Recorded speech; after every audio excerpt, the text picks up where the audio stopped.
Hey everybody, this is Dave from Growing the Home Garden. I am in my greenhouse again right now, and I'm just showing you some salvia that I propagated not too long ago. I did this back in the summertime, and they were just small little plants. You can see they're doing pretty well right now. They've split into a couple of branches on each one of them.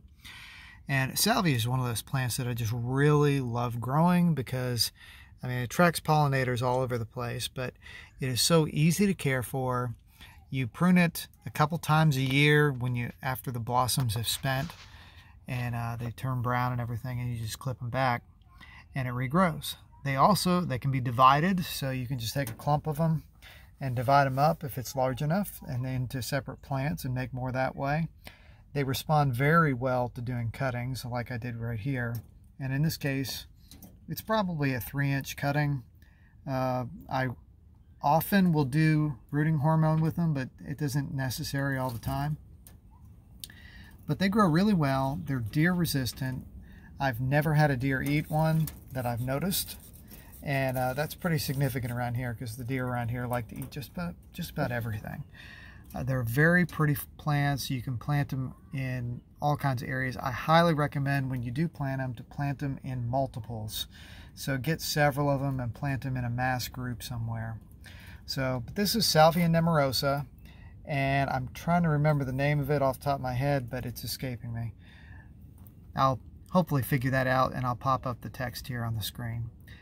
But I'll show you the bottom of these, and what I do in the wintertime here is I'm bottom watering, and you can see in the picture all the roots that are coming out the bottom here.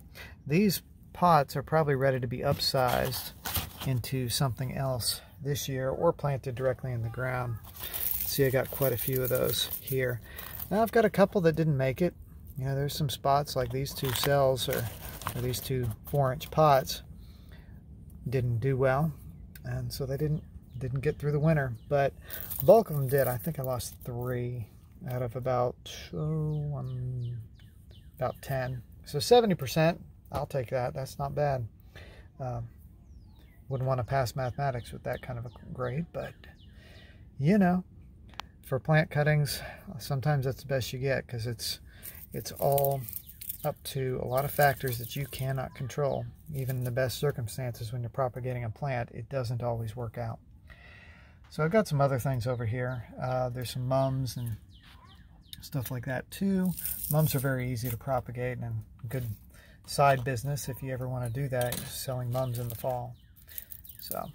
But anyway, that's a little bit about the salvia that I've got here. Salvia nemorosa.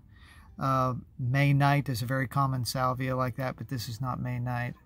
This one, I'm still trying to remember and drawing a blank. Anyway, I'll pop it up here on the screen later. This is Dave from Growing the Home Garden. Please like and subscribe, and we'll talk to you later.